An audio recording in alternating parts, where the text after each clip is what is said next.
Je vais vous parler un peu de sociologie. Alors, pour ceux heu, qui s'intéressent à la sociologie, c'est pas une nouveauté, mais je vais vous parler de ce qu'on appelle les liens faibles et notamment de la force des liens faibles. Bonjour Alors, à tous, bienvenue pour cette nouvelle édition des Chroniques Melchior pour l'entrepreneur. Tous les vendredis à 10h30, on va parler de sujets qui concernent les entrepreneurs. liens faibles. Alors de quoi est-ce que on va parler dans cette chronique? On va regarder, heu cette question, très importante pour les entrepreneurs: comment est-ce que je peux accéder à une ressource rare? Alors c'est quoi une ressource rare? Bah, ça peut être, à peu près n'importe quoi, c'est-à-dire une information ou un matériel ou une ressource et vos «fournisseurs» entre guillemets habituels n'ont pas de solution. Alors que vous soyez dans l'industrie, dans les services, que vous soyez, une entreprise innovante ou une entreprise plus traditionnelle, vous opérez au sein d'un écosystème et dans cet écosystème, vous avez noué des liens avec tout un tas d'acteurs qui concourent, à, vous permettre de réaliser votre mission. Hem, Si votre circuit habituel d'approvisionnement, que ce soit en information, que ce soit en financement, que ce soit, en matériel, peu importe, en recrutement, ne fonctionne pas, vous allez aller facilement vous tourner vers votre réseau, d'accord? C'est un réflexe naturel et vous allez probablement assez naturellement contacter votre réseau proche. On va voir pourquoi. Cependant, ça n'est pas ce réseau proche qui va être le plus efficace. Alors pourquoi est-ce qu'un réseau proche n'est pas efficace? Est-ce qu'il existe une solution à ce problème? Eh bien, cette solution, on va en parler maintenant, ce sont les liens faibles. D'abord, revenons un poil sur la force des liens entre les humains, entre les individus, hein. Heu, la relation entre individus est consubstantielle à notre humanité. Mais la force des relations n'est pas la même entre 2 individus, et tous les individus que vous connaissez.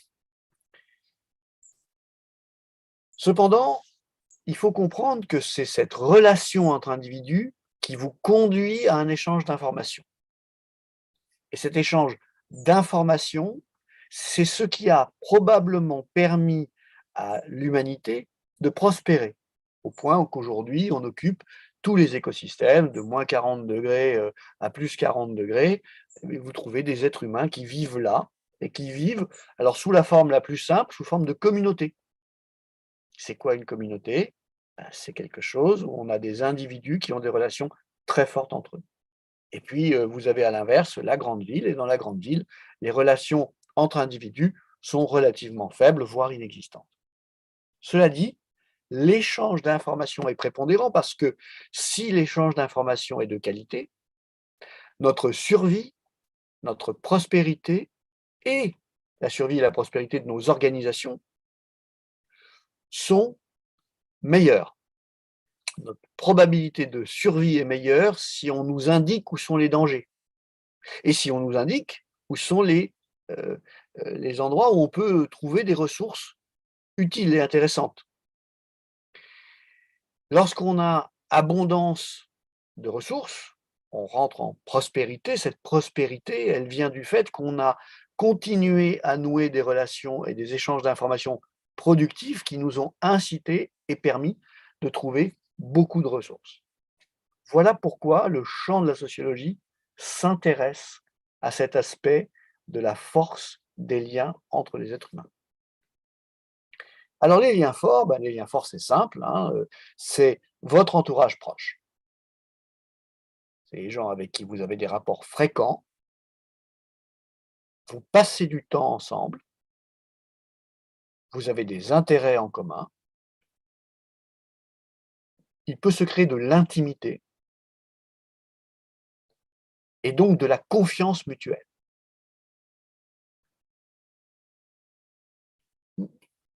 chaque relation qu'on a avec un autre individu ne coche pas forcément toutes les cases. Vous pouvez avoir des intérêts en commun, de l'intimité, une confiance mutuelle, sans avoir forcément des rapports fréquents. Mais si vous mettez ça dans une échelle de temps, vous pouvez vous dire que quelque part, votre camarade d'école avec lequel vous avez transpiré sur des projets communs et que vous voyez 1 ou 2 fois par an, finalement, il ne coche pas la case des rapports fréquents, mais la somme du temps passé ensemble, l'intimité et la confiance qui viennent du passé, où vous avez peut-être passé beaucoup de temps ensemble si vous étiez très proches à l'époque de vos études, ont créé ce qu'on peut appeler un lien fort. OK? Les liens faibles, les liens faibles, c'est l'inverse. Ça concerne néanmoins des individus identifiés, on ne parle pas des gens que vous ne connaissez pas les gens avec lesquels vous n'avez pas de relation, hein. Il y a une 3e catégorie, lien fort, lien faible, absence de lien, hein. Donc là, on parle d'individus identifiés et vous avez simplement eu des rapports brefs ou occasionnels avec eux. Ce qui est intéressant, c'est que ces personnes avec qui vous avez eu des liens brefs ou occasionnels, ils évoluent dans d'autres cercles sociaux que les vôtres, sinon vous les croiseriez plus souvent, et ils ont d'autres centres d'intérêt. Et vous commencez à voir où se situe l'intérêt des liens faibles. Mark Granovetter, que je vais citer maintenant, c'est un sociologue de l'université de Stanford, qui en 1973, donc ça ne date pas d'hier, a écrit un article très important, une recherche très importante, dans lequel il y a cette phrase: «Les individus auxquels on est faiblement lié ont plus de chances d'évoluer dans des cercles différents et ont donc accès à des informations différentes de celles que l'on reçoit d'habitude». Et donc, vous commencez à faire le lien, sans jeu de mots, entre le fait que les gens dont vous n'êtes pas fondamentalement proches ont plus d'informations que vous n'avez pas, que les personnes avec lesquelles vous avez des liens forts, les personnes dont vous êtes proches. Et que donc, quand vous cherchez quelque chose que vous ne trouvez pas, eh bien, il est fort probable que ce ne soit pas votre entourage proche qui puisse vous aider, mais votre entourage de second niveau. Alors, pourquoi est-ce que je vous parle de ça aujourd'hui? Parce qu'il y a une étude qui a été faite récemment et publiée dans Science par de nouveaux et plus des scientifiques plus récents de Stanford et du MIT, qui a étudié, dans le cadre de la recherche d'emploi, si c'était plus facile de rechercher un emploi en sollicitant son réseau proche ou son réseau secondaire. Et la réponse est sans appel. Parce que votre réseau proche a quasiment les mêmes informations que vous. Donc si vous ne savez pas où trouver la ressource qui vous manque, que ce soit pour recruter un responsable ou un commercial, que ce soit pour recruter à n'importe quel poste dans votre entreprise, ou trouver un fournisseur si votre fournisseur actuel est défaillant, ou trouver une institution financière qui accepterait de financer ce projet que vos banquiers ne veulent pas financer, par exemple, eh bien la réponse, elle n'est pas dans votre réseau proche parce qu'il est fort probable, au sens de probabilité, que votre réseau proche ait les mêmes contacts que vous. Alors ce n'est pas tout à fait vrai, mais en matière de probabilité, c'est relativement probable. En conclusion? Eh bien, en conclusion, votre réseau proche, il est facile d'accès. Donc quand vous cherchez quelque chose, vous pouvez commencer par ça et vous appelez vos liens forts en premier. Mais si ça ne fonctionne pas, il faut passer à vos liens faibles. Il ne faut pas refermer le dossier en se disant: «Ça ne marchera pas». Parce que les gens qui sont relativement éloignés de vous, mais qui vous connaissent quand même, eux ont accès à des informations que vous n'avez pas. Il faut donc penser à bien mapper votre réseau, pardon pour l'anglicisme. Il faut bien faire la cartographie de votre réseau et vous savez ce qu'on fait quand on envoie ses vœux un peu au-delà de ses amis proches? Eh bien, c'est exactement ça. On garde vivants les réseaux et les liens faibles. Si vous avez, comme les réseaux sociaux le permettent aujourd'hui assez facilement, noté les dates d'anniversaire des gens avec qui vous avez eu la joie de passer un bon moment, même il y a quelques années, et que vous pensez à leur envoyer un petit mot, pour leur souhaiter un bon anniversaire, eh bien, ce que vous faites, c'est que vous gardez vivant le lien faible, ce qui veut dire que le jour où vous aurez besoin d'appeler quelqu'un, ce sera beaucoup plus facile. Bon, on fera peut-être une autre chronique sur la façon de garder vivant et en utilisant des ressources raisonnables, l'ensemble des contacts avec qui on a eu une expérience positive. Mais les gens qui ont des réseaux faibles importants sont beaucoup plus capables de trouver, de l'information qui va vous mener vers la solution que vous cherchez. Et puis pour terminer, la conclusion de la conclusion, c'est que LinkedIn est votre ami. Parce que LinkedIn a des fonctions issues des travaux d'un ensemble de sociologues, dont celui dont je viens vous parler, qui vous permettent de savoir qui sont les contacts de vos contacts, voire même de simplement garder la mémoire des gens avec qui vous avez été en relation, même faiblement. Et donc les réseaux sociaux sont venus, et LinkedIn étant le réseau social professionnel par excellence, les réseaux sociaux sont venus vous apporter un outil incroyable, à la fois pour la prospection commerciale, bien sûr, mais à la fois pour les aspects de recrutement, à la fois pour les questions d'expertise. Et autrement dit, à chaque fois que vous avez un souci que vous n'arrivez pas à résoudre, un bon réflexe, ce sera de vous tourner vers vos liens faibles, à travers notamment ces réseaux sociaux.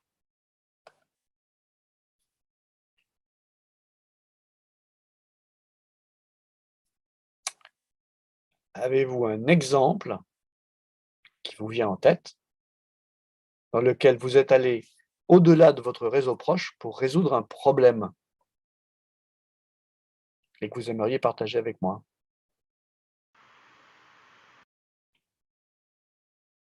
Disons que c'est filmé. Voilà, c'est bien le sujet. En soi, oui. Qu'est-ce que c'est French Solutions, Corinne?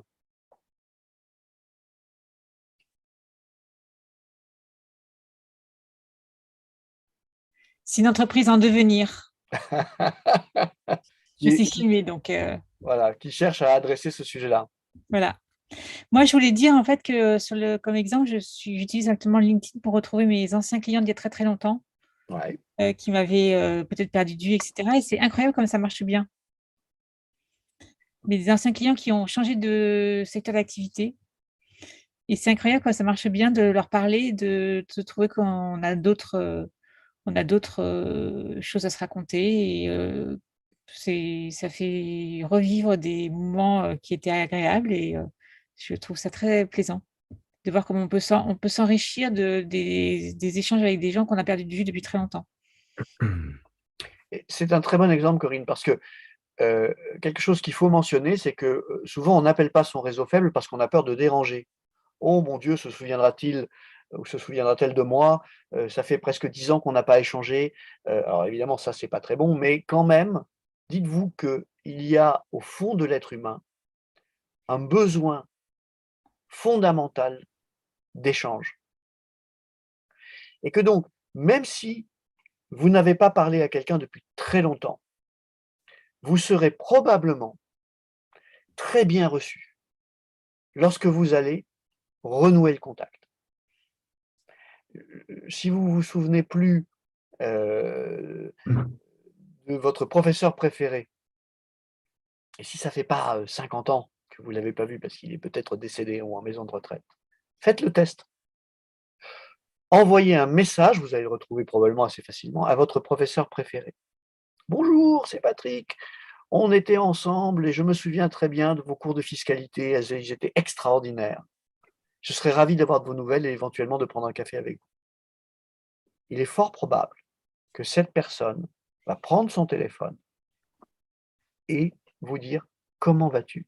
Ça fait tellement longtemps. » D'accord ? Et je dis ça parce que mon prof préféré, quand j'étais en école de commerce, c'était mon professeur de fiscalité, que je salue ici, qui était un grand monsieur et qui a beaucoup compté pour moi. Et du coup, c'est son nom qui me revient en tête en vous donnant cet exemple. Mais n'hésitez jamais à contacter quelqu'un à qui vous n'avez pas parlé depuis longtemps, parce qu'en général, ça va lui faire extrêmement plaisir. De la même manière que si quelqu'un vous contacte en vous disant « Ah, j'ai eu l'occasion de vous voir, on avait échangé quelques mots lors d'un salon où vous étiez intervenu », immédiatement, vous allez libérer quelques minutes de votre temps pour essayer de l'aider. J'ai même envie d'aller plus loin. Euh, Forcez-vous à chaque semaine à taper 2 liens faibles. Et pourquoi je le dis? Ça fait 15 ans que j'accompagne des chercheurs d'emploi. C'est compliqué quand on cherche du boulot et on ne se voit pas demander d'aide. On a du mal à le demander aux proches et en fait, les proches sont peu aidants, quand bien même ils accepteraient d'aider parce qu'effectivement, ils sont consanguins. Consanguins en termes de réseau. Ils ont les mêmes personnes que vous accessibles.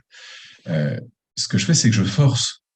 Nous, c'est dans le cadre d'une assoce qui dit le réseau est clé, premier. Donc, au contraire, maintenant, vous allez faire la liste de tous les gens que vous avez rencontrés et que vous avez aimés, appréciés, valorisés, reconnus. Et c'est juste effrayant dans la recherche d'emploi, l'efficacité de ce truc. Quand je dis effrayant, c'est vous ne mesurez pas. Une personne qui vous aime bien va vous donner probablement un contact, 2 contacts. Un lien faible, lors de la rencontre que vous aurez avec lui, vous en donnera tout de suite 4, plus 2 informations clés. C'est pour ça que maintenant, j'inverse la logique. Je suis très frappé. Le fait d'entretenir les liens faibles, alors les pistes de Patrick sont pertinentes, souhaiter un anniversaire, renouer un lien sous LinkedIn, mais le fait de s'exposer chaque semaine à 2 personnes de liens faibles, une personne de lien faible, ça permet de s'ouvrir en permanence des angles morts, d'identifier des angles morts. Au gré de la discussion, la personne va vous rappeler un truc sur vous, sur potentiellement vos clients, sur votre marché, sur un marché adjacent.